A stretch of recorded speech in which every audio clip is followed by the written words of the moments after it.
Hello అందరికీ welcome back to my channel Daithra mom. మేమైతే Traya birthday సందర్భంగా యాదగిరిగుట్టకి వెళ్తున్నాం అండ్ త్రయకి గుండు కూడా చేయిస్తున్నాం. ఫస్ట్ టైం త్రయ ఏడవకుండా ఎలా ఉన్నాడు గుండు చేయించేటప్పుడు అన్నది ఈ కంప్లీట్ బ్లాగ్లో షేర్ చేస్తాను. ఐ హోప్ మా త్రయ క్యూట్ ఫేసెస్ ఎలా ఉంది ఏంటి అన్నది ఈ వీడియోలో క్లియర్గా కనిపించేస్తుంది. సో మేమైతే మార్నింగ్ 4 కల్లా లేచి ఇల్లంతా క్లీన్ చేసుకొని పూజ అవన్నీ కంప్లీట్ చేసుకొని ఇంకా మేమైతే రెడీ అయిపోయి బయటికైతే వచ్చేసాము. ఆటో బుక్ చేసుకున్నాం. అది యాజ్ యూజువల్ లేట్గానే వచ్చేస్తుంది కదా. ఇంకా అప్పటికి నైట్ కూడా ఇంకా వెళ్తూరు వచ్చేస్తూ ఉంది. ఇంకా అప్పటికి మేము ఇంకా ఆటో ఎక్కేసరికి త్రయ అండ్ దైవిక్ పాపం ఇద్దరు కూడా 4:30 కల్లా లేచారు. పాపం బాగానే లేచారు, ఏమీ అల్లరేం చేయకుండా. ఇంకా ఫాస్ట్గా అందరినీ రెడీ చేసేసుకున్నాము. రియల్గా కూల్ అన్నదే లేదు అసలు బయట. పిల్లలకి మాత్రం క్యాప్స్ అయితే పెట్టాను, ఎందుకంటే ఇంకా చల్లగా ఏమైనా ఉంటుందేమో అని. బట్ చల్లగా ఏమైతే లేదు బయట. 6:30 కల్లా మేమైతే ఉప్పల్ క్రాస్ రోడ్కి అయితే వచ్చేసాము. ఇంకా బస్ కోసం అయితే చాలాసేపు వెయిట్ చేసినాము. ఆల్మోస్ట్ హాఫ్ అన్ అవర్ దాకా వెయిట్ చేసేసరికి ఇంకా బస్ కూడా వచ్చేసింది. మేము బస్ ఎక్కేసాము. మేమైతే బస్ జర్నీ ఇంకా 4 కలిసి మంచిగా వెళ్తున్నాము. మళ్ళీ ఇంకా బైక్ ఇవన్నీ ఏం ప్రిఫర్ చేయలేము. మంచిగా బస్సులో ఈడ పడుకుంటే అక్కడ లేస్తాం కదా అన్నట్టుగా రియల్గానే మంచిగా నిద్ర పట్టేసింది. మేమైతే ఇక్కడ పడుకున్న వాళ్ళం అక్కడే లేసాము. ఇంకా యాదగిరిగుట్టకి జస్ట్ 1 అవర్లో రీచ్ అయిపోయాము. ఇంకా త్రయ అయితే మంచిగా పడుకున్నాడు, ఎందుకంటే మార్నింగే లేచాడు కాబట్టి. ఇంకా రీచ్ అవ్వగానే బస్ స్టేషన్ పక్కకి కోనేరు అది అన్నీ ఉంటాయి, మనకు అక్కడ అన్నీ చెప్తూ ఉంటారు, పక్కనే ఉంటాయి. సో మేము ఫస్ట్ బ్రేక్ఫాస్ట్ చేసేసినాము, ఎందుకంటే తినేస్తే బెటర్ కదా. మార్నింగ్ అప్పటికే 8 అలా అయిపోయింది. ఇంకా తినడం బెస్ట్ అనేసి తినేసాము. ఇంకా ట్రాక్ కూడా కొంచెం తినిపించేసరికి వాడు ముఖం ఎలానో పెట్టేశాడు, వాడికి నచ్చలేదు. ఇంకా సరేలే అని మేమైతే తినేసి ఇంకా గుండం దగ్గరికి అయితే వచ్చేసాము. ఫస్ట్లీ మేమైతే కళ్యాణకట్ట దగ్గరికి వచ్చేసాము. దాని ఆపోజిటే కోనేరు ఉంది. సో ఇవన్నీ పక్కకే ఉంటాయి, ఆపోజిట్లోనే ఉంటాయి. సో మేము వెళ్ళేసి టికెట్ అయితే తీసేసుకున్నాము. 50 రూపీస్ గుండు చేయించడానికి. కత్తెర ఇచ్చినా ఏవి ఇచ్చినా 50 రూపీస్ అనమాట. ఇంకా త్రయకి మొన్ననే తిరుపతిలో చేయించాము కదా, నెలలోపు నార్మల్గా చేయించాలి. లాస్ట్ టైం దైవికి కూడా మేము ఇక్కడే చేయించాం, సెకండ్ టైం గుండు. ఇంకా త్రయకి కూడా సిమిలర్. ఇంకా త్రయ చూడండి ఎంత క్యూట్గా కూర్చుంటాడు. ఇక్కడ నుంచి చూడండి వాడు ఎంత క్యూట్గా ముద్దుగా కూర్చున్నాడు. అక్కడ పిల్లలందరూ ఏడుస్తూనే ఉన్నారు, కానీ త్రయ మాత్రం ముద్దుగా కూర్చున్నాడు.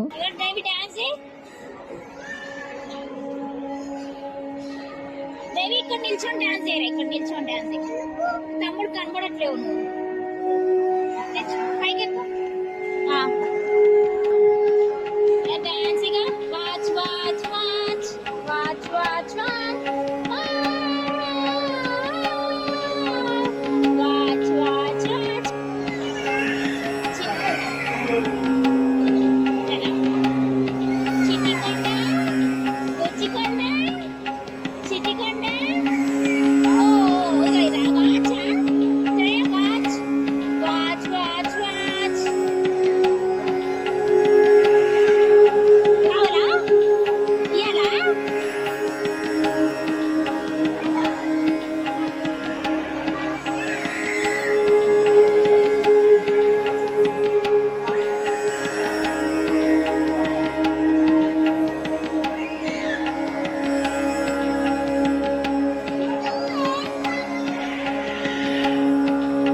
పేపర్ మంచిగా చూపెట్టు నాన్న చేతిలోది. నాకొద్దు, నువ్వే పట్టుకోరా. నువ్వే పట్టుకో అని చెప్తున్నా, నాకొద్దు.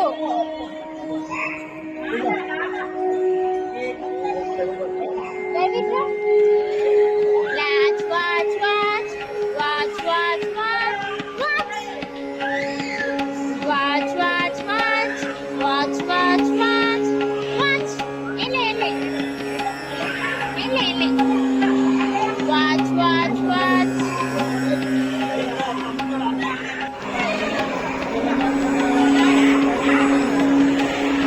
Watch, watch, watch, watch, watch, watch, watch. Watch you.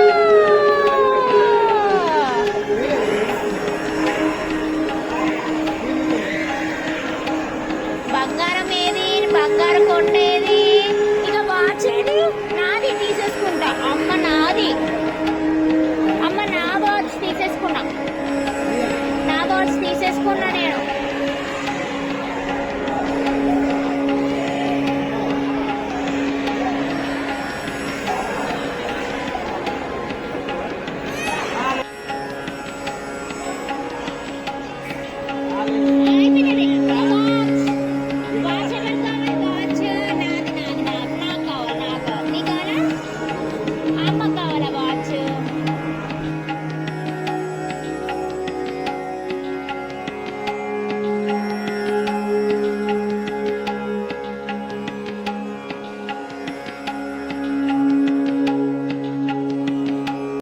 మేమైతే ఇంకా గుండం దగ్గరకు వచ్చేసాము, ఎందుకంటే పిల్లలకి స్నానాలు చేయించేసి తీసుకెళ్దామనేసి. ఇంకా త్రయాకి గుండు చేయించాము కాబట్టి ఖచ్చితంగా ఇంకా స్నానం చేపియాలి కదా. ఇది వచ్చేసి కళ్యాణకట్టకి ఎగ్జాక్ట్ ఆపోజిట్లోనే ఉంటుంది గుండం. అయితే ఇంకా ఫ్రెష్గానే ఉన్నాయి వాటర్. త్రయాకి అయితే మా హస్బెండ్ చేయించేసాడు, ఎందుకంటే నేను దైవిక్ని నేను ఉన్నాము, అంటే మా లగేజ్ ఉంది కదా, నార్మల్ ఒక బ్యాగ్ అయితే ఉంది, అందుకోసం ఇంకా దైవిక్ కూడా ఎగ్జైట్ అయిపోయాడు వాటర్ని చూసి. ఇంకా వాడు కూడా స్నానం అయితే చేసేసాడు, అంటే మార్నింగ్ చేయించినా కూడా వాడు వాటర్లో ఎగ్జైట్ అయిపోయాడు. ఇంకా మా హస్బెండ్ కూడా ఒక 2 మునుగులు మునిగేసి వద్దామనేసి వెళ్ళాడు. ఇంకా మెయిన్గా మా ప్లాన్ ఎలా ఉండే అంటే వాడి బర్త్డే స్పెషల్ మాకు. ఇంత చేయించిన తర్వాత సత్యనారాయణ వ్రతం చేయిద్దాము, ఆ తర్వాత దర్శనం చేసుకుందాం, ఇది మా ప్లాన్ ఉండే. బట్ మేము వెళ్ళేసరికి ఏమైంది అన్నది చెప్తా క్లియర్గా. ఎందుకంటే టైమింగ్స్, మనం కొత్త ప్లేస్కి వెళ్ళినప్పుడు కొన్ని టైమింగ్స్ అనేది మనకు తెలియవు, అండ్ అక్కడ లేట్ అయిపోతూ ఉంటుంది. ఇంకా మేము గుండం దగ్గరనే ఆల్మోస్ట్ 1 hour అట్లా ఉండడం వల్ల మాకు లేట్ అయిపోయింది. అండ్ ఆల్సో బస్సెస్ కూడా ఉన్నాయి పైకి వెళ్ళడానికి. మేమైతే ఆటోలో వెళ్ళిపోయాం, ఎందుకంటే బస్సెస్ ఫుల్ వస్తున్నాయి. అండ్ మేము వచ్చేసరికి 10:20 అయింది వ్రతం దగ్గరికి. కానీ అక్కడికి వచ్చేసరికి ఏమైంది అంటే 10 o'clockకి వ్రతం అనేది స్టార్ట్ అయిపోయిందంట. అంటే వాళ్ళు టికెట్ తీసుకొని వెళ్ళిపోవడం, పూజా సామాగ్రి అవన్నీ ఇచ్చేసారంట. అందుకోసం మేమైతే 11:30కి మళ్ళీ లైన్లో ఉండమన్నారు, 11:30కి అయితే. సో టికెట్ వచ్చేసి 1000 రూపీస్ ఉంది. సో మేమైతే ఇంకా అక్కడే కూర్చున్నాము, ఎందుకంటే 11:30 వరకు ఇంకా అక్కడే కూర్చోవాలి, ఎందుకంటే ఇమ్మీడియట్గా వెళ్ళిపోవచ్చు కదా అనేసి. అప్పటికి మేము వచ్చినప్పుడు అయితే చాలా మంది అయితే ఉండే, వాళ్ళు కూడా జస్ట్ మిస్ అంట, లైక్ 10:05కి 10:20కి 10:10కి అలా వచ్చిన వాళ్ళు ఉన్నారు. సో మేమేం చేసామంటే ఇంకా పిల్లలు ఆడుకుంటా ఉన్నారు, ఇంకా ఆడుకోనిలే అని నేను అలానే కూర్చున్నా కాసేపు. ఇంకా కొంచెం సేపు అవ్వగానే చాలా మంది వస్తూ ఉండే, అంటే వాళ్ళకు కూడా కొత్తగా వచ్చే వాళ్ళకైతే ఎవరికి టైమింగ్స్ అనేది తెలియదు కదా, అంటే వ్రతం టైమింగ్స్ ఎలా ఉంటాయి ఏంటి అనేసి. ఇంకా హాల్ 1 హాల్ 2 అయితే ఉన్నాయి, చాలా స్పేషియస్గా అయితే ఉన్నాయి. నేను యూట్యూబ్లో కొన్నిట్లో చూశాను, అంటే ఎలా చేస్తున్నారు అనేది. అలానే ఉంది ప్రజెంట్ అయితే అక్కడ. సో మా ఇద్దరు పిల్లలు మంచిగా క్యూట్గా ఆడుకుంటున్నారు. ఇంకా త్రయాక్ అయితే స్నానం చేయించినాక పడుకుంటాడేమో అని చూసాం, కానీ అసలు పడుకోలేదు. సరేలే ఇంకా ఆడుకుంటే అలసిపోతాడు కదా, అలసిపోతే పడుకుంటాడు కదా అనేసి ఇక నేను కూడా మంచిగా ఆడుకొని అన్నట్టుగానే ఉన్నా. సో నెక్స్ట్ వీడియోలో వ్రతం ఎలా జరిగింది ఏంటి అనేది షేర్ చేస్తాను. త్రయ అయితే క్యూట్గా గుండు అయితే చేయించుకున్నాడు, అస్సలు ఏడవకుండా, చాలా గుడ్ బాయ్ లాగా. నెక్స్ట్ వీడియో అయితే త్రయ బర్త్డే వీడియోస్ కూడా నేను షేర్ చేస్తాను. ఈ వీడియో ఎలా అనిపించింది అండ్ త్రయ గుండులో బాగున్నాడో హెయిర్లో బాగున్నాడో please do let me in the comment section. Bye.